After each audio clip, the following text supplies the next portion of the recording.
Welcome to our Corporate Climate Responsibility Report Card virtual event. I'm Andrew Friedman, Climate and Energy Reporter at Axios, and I'm coming to you from Silver Spring, Maryland.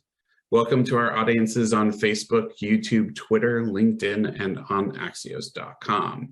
Join the conversation today on Twitter with @Axios and #AxiosEvents. Over the next 30 minutes, we'll explore how some business leaders and companies are reevaluating their climate impact. Our first guest is the Executive Director of Project Drawdown, Dr. Jonathan Foley, joining us from Owatonna, Minnesota. Dr. Foley, thanks for being with us. Yeah, thank you. The first thing that I guess I wanted to talk about is the Drawdown Framework, which is this unique aspect of your organization that I think attracts a lot of people to viewing you with some practical solutions, and specifically like how you can apply that to the needs of corporations. Yeah, so Drawdown's well known for two pieces of work, I think. One is the work we've done until recently that basically tried to analyze the potential effectiveness of about 100 different climate solutions. We review the literature and all the science and the economics and engineering of many different things, whether it's in electricity or industry or in agriculture and forestry or oceans, whatever. And estimated, again, how effective a climate solution could be. How many gigatons of carbon could it prevent from being in the atmosphere or maybe remove from the atmosphere later? And then how much it would cost. And so that's the work that a lot of people know, and you can go to drawdown.org to take a look at all of that. But we're also developing a kind of forward-looking framework that I think is even going to be more powerful for businesses and governments and investors and philanthropists to really look at the whole kind of portfolio of what we need to do to address climate change. The first thing it does is it aligns our effort with the carbon that's actually going in the atmosphere. Believe it or not, we don't have a very good guide to kind of direct our portfolios of policy and money and action to be most effective. What's the right amount of effort to put into electricity, for example, versus carbon removal versus industry or agriculture? Well, it turns out the science tells us that, and we can give you a very good breakdown of where the carbon is and how we can align our money and our work to line up with the science. But the other thing we have to do is look at the timescales of different climate solutions. Climate solutions that take effect now get to work for 30 years preventing pollution from building in the atmosphere. Or kind of far away high-tech solutions that get a lot of attention may only turn on 25, 30 years from now, and they only get a couple years to work in terms of preventing climate change. So we have to consider not only what we do, but how long it gets to work. Then, of course, we have geography, like where these solutions are. Are we investing enough in Africa and South Asia, Latin America versus Europe or North America, for example? And then, of course, we have to look at the larger context of these solutions about, do they offer co-benefits to people and nature, like helping to improve health or equity or justice? Do they create jobs? Do they help human well-being writ large? And also, what are the real barriers to these solutions? Is it policy, or is it capital? Is it technology? Is it a business model that's never been tried before? Is it something else? So that's kind of the new Drawdown Framework, kind of looking at how do we align our work with the sectors where the carbon actually is, not where we think it is. Timing, geography, co-benefits, and barriers. Those are kind of the 5 dimensions of how we can really build a far more robust approach to delivering climate solutions to the world. And how do you see the Inflation Reduction Act as playing out, especially in terms of reducing some of the barriers and potentially accelerating some of the solutions you guys are looking at in that framework? Well, it's really important to know the Inflation Reduction Act is just one of many things happening to accelerate the deployment of climate solutions out into the world. We always need governments to act because they have a lot of money, they have a lot of power, and so on. But interestingly, the Inflation Reduction Act is actually pretty small compared to what the private sector is already doing on climate solutions. The Inflation Reduction Act, while fantastic, and I'm a big fan of it, is going to spend about $35 to $40 billion a year for the next decade or so. And they're going to spend it in some pretty good places on the whole. But it's interesting that like venture capitalists are spending about twice as much as that, starting about a year or two. And it didn't take 30 years of wrangling the US Senate to get this done. So I think it's really important to look at what government's doing, but we also need to look at what the private sector is doing, what philanthropy is doing, what states are doing, what cities are doing, and what other countries are doing. Because there's actually, many more hundreds of billions of dollars going into climate solutions.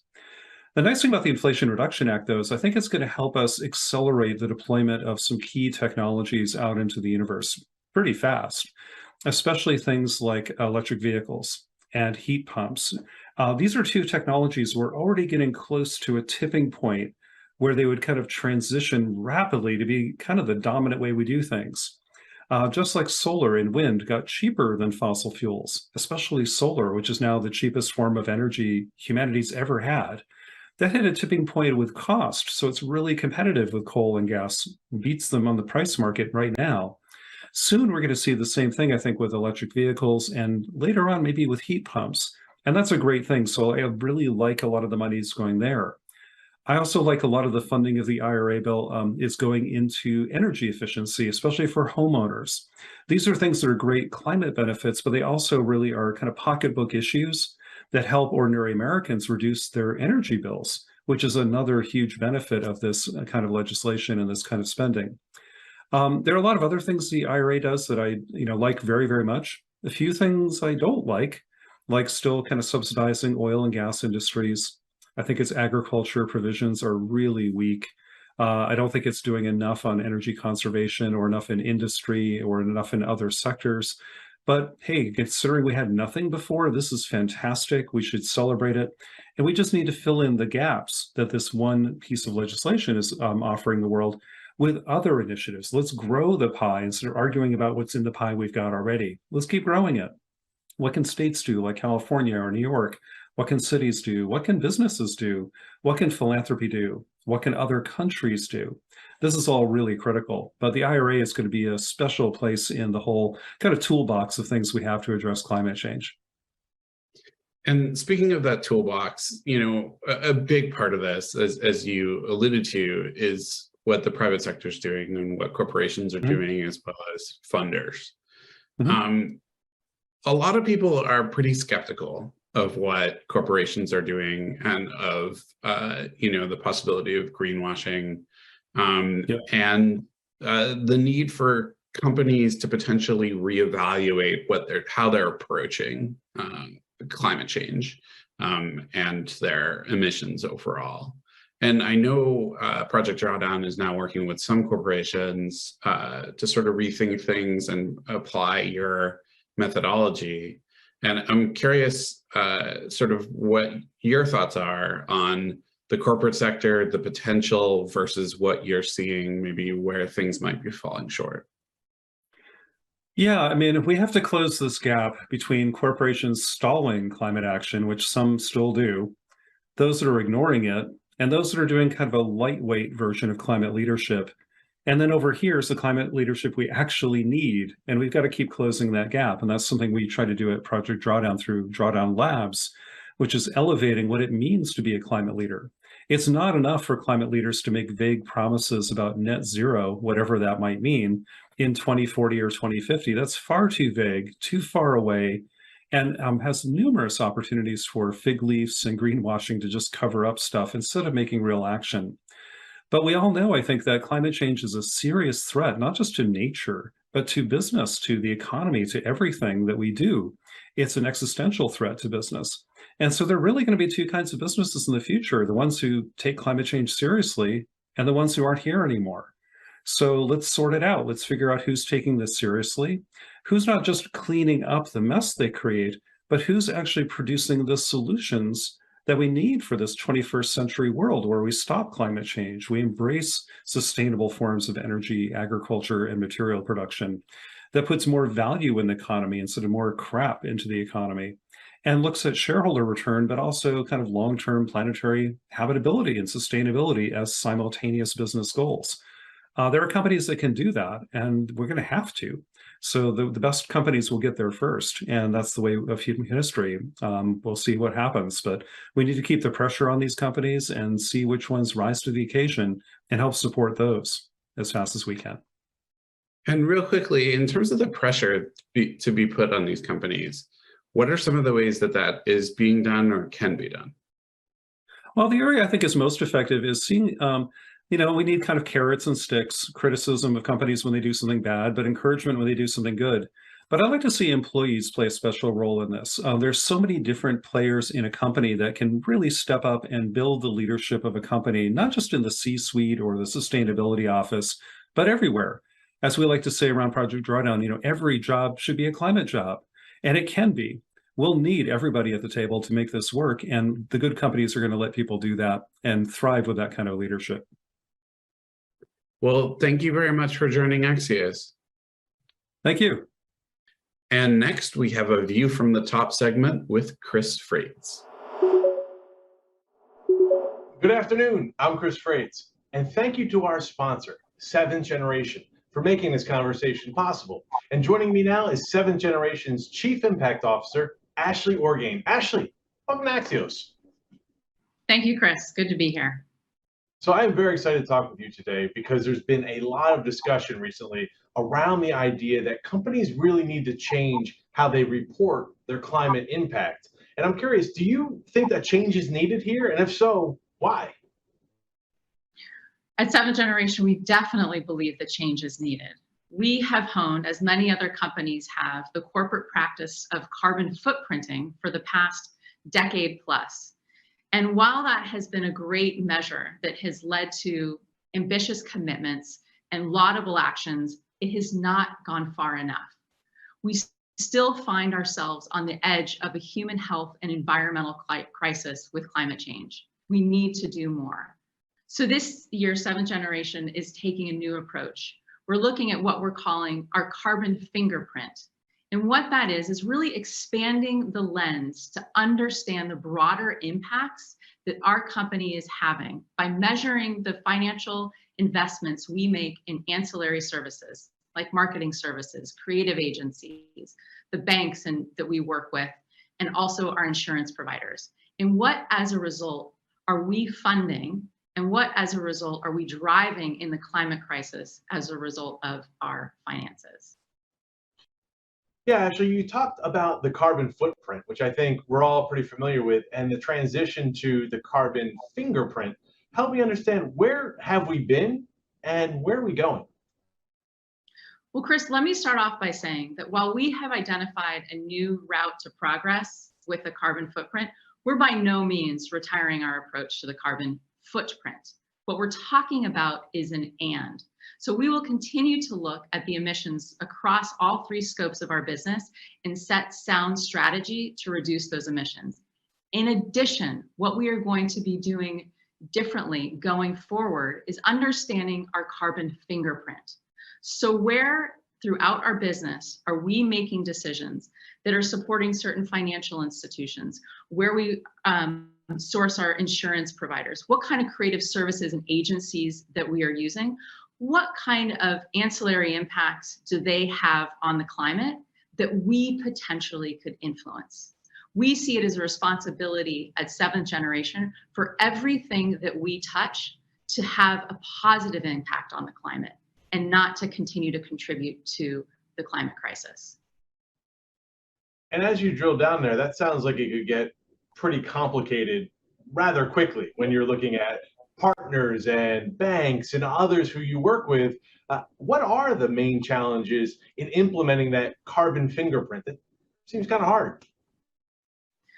Well, in many respects, Seventh Generation is limited in our power here because we have a parent organization that makes many of these decisions for us.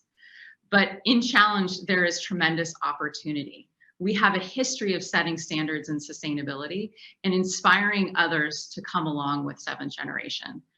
We expect that this will become the new norm and that there will be conversations that are happening internally at sustainability desks about what we need to be doing to widen the lens and to really follow through with calling ourselves climate leaders. So looking at, to be a climate leader, starting tomorrow, you not only need to be exploring your footprint, but thinking about your footprint, Fingerprint.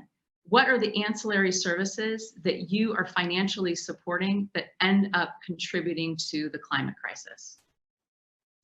And do you think that Seventh Generation's approach here is going to help change how corporate climate reporting is done generally? Do you think you'll see more companies come on board? We hope that our blueprint that we are putting out there will be what other companies start to follow. But I also expect that the pressure that we are seeing from consumers for companies to follow through with their commitments to climate is going to put the pressure on sustainability teams. I also expect that we're going to see mounting pressure from some of these organizations that are on the front lines that have identified this new methodology as leading practice. So we will ally with organizations and we will put our learnings out there for others to follow. Because what we believe is that for companies to be climate leaders, they need to follow the money. And finally, we have about a minute left here. I'm just curious, how did you get here and what influenced your thinking along the way as you considered these changes? Seventh Generation often looks outside of our organization to draw inspiration from leading thinkers, those that are pushing the envelope and best practices.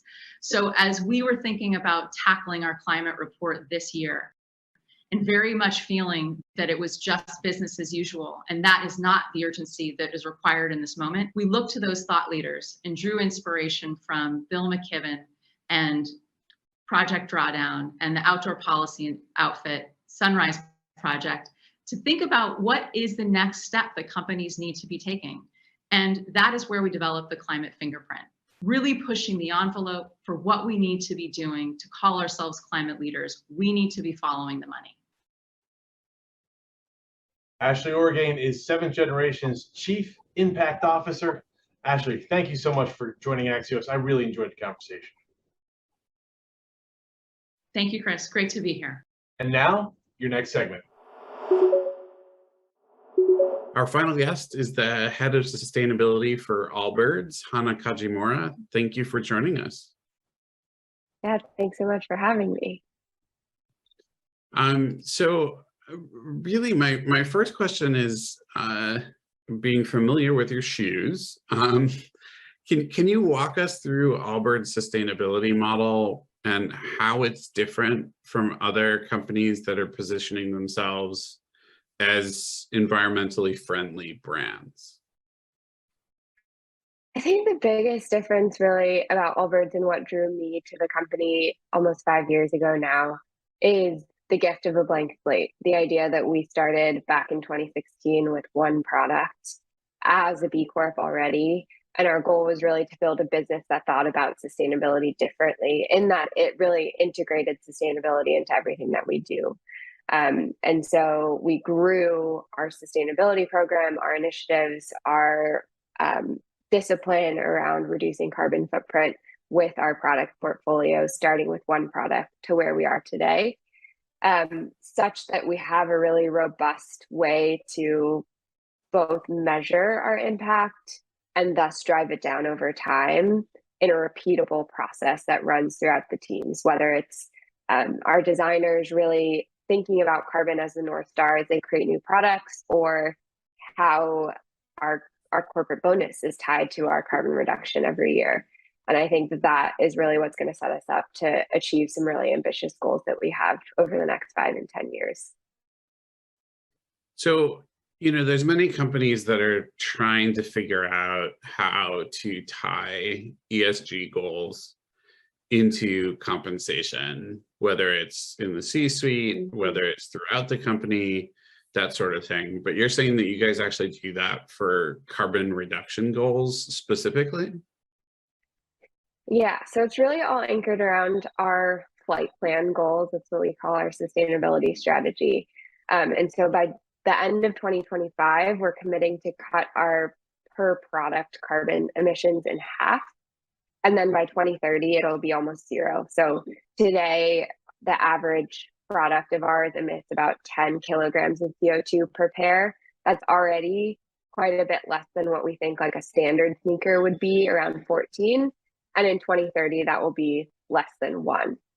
And so our corporate goals are then tied to that trajectory year over year, such that every year we have a carbon target that we're striving to hit. So this year we're aiming for a 6% reduction in our carbon footprint, and our employee bonuses are tied to that number, which is, the bonus is one thing, but the other big part of it is making sure that we have corporate top level KPIs around that carbon goal that can then cascade throughout the organization. So it's both like how we're organized as a company in terms of our goals for the year, as well as then how bonuses and compensation are tied to that.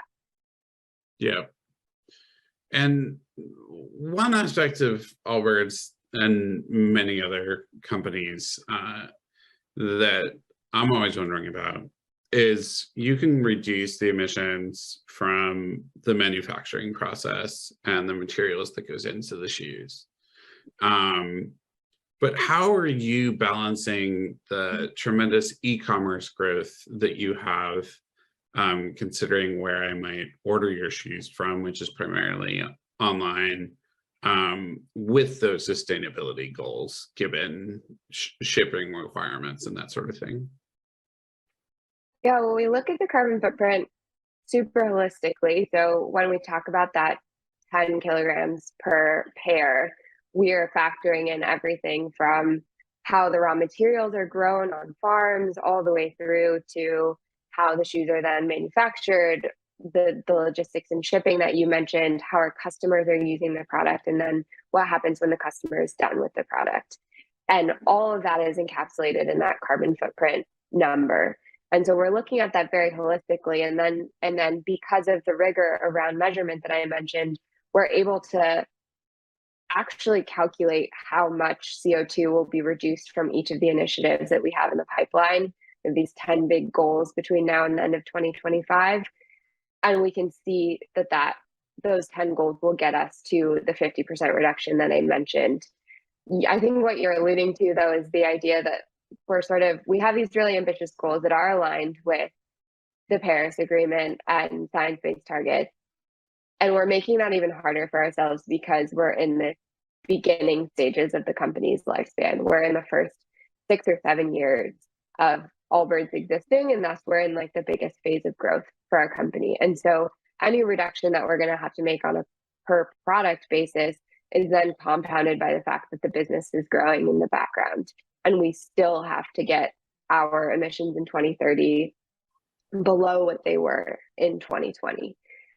So we certainly have our work cut out for us, but I think your first question, what makes us different and what gives me a lot of confidence in our ability to achieve those goals is this real rigor around measurement and real understanding of all the impacts across our supply chain, such that we can feel really confident that we'll be able to hit these goals. So, I mean, I think you mentioned a couple of examples there, but are there any other 1 or 2 tangible examples that you can tease out about that get at how you're lowering emissions, how you're lowering your carbon output, that people might be able to take home with them sort of from this discussion?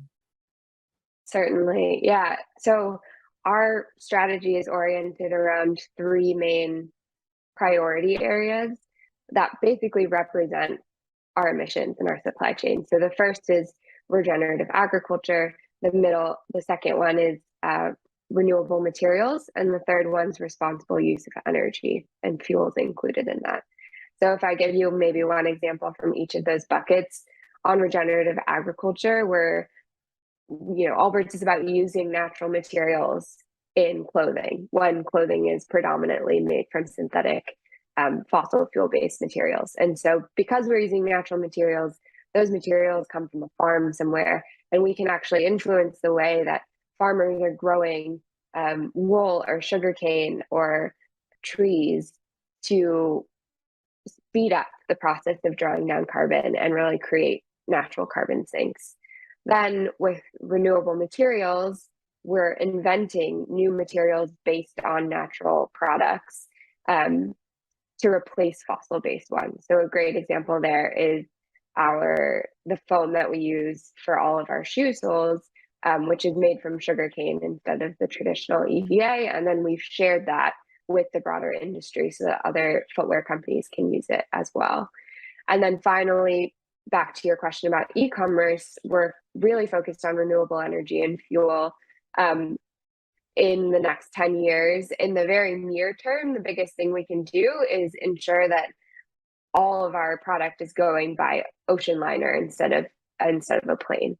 And so we have a goal to get to 95% ocean shipping from about 85% today by 2025. Gotcha. Especially at the moment that marine shipping is increasingly grappling with their own emissions. Yeah, and longer term, want to try to experiment with biofuels and even things like battery-powered boats to do this stuff. But it's certainly a big systems change, and Allbirds is one part of that. Awesome. What advice might you have for other companies, including more traditional sneaker companies, in terms of how they can incorporate some of the ideas that you guys have come across to help reduce your carbon output? And have you seen any of them adopting some of these? Yeah, I think what's great about carbon is it's very analytical and it's measurable. And so for any company getting started, it's just about understanding where your emissions come from. Once you have that, you can really start to see where the biggest hotspots are. And for many footwear companies, apparel companies, those hotspots are going to be in the materials that you're sourcing and using. And so a great example of something that other footwear companies can do is use the sugarcane-based foam that we use in our product. It's readily available. It is actually a carbon negative resin as compared to the fossil-based alternative. And so any shoe company can use that today and get a head start on one of the biggest chunks of their emissions. Awesome. Well, thank you, Hana, for joining us today. I really appreciate it. Of course. Thanks for having us. Thanks for the question. Thank you all for joining this afternoon for another virtual conversation that has made everyone smarter, faster.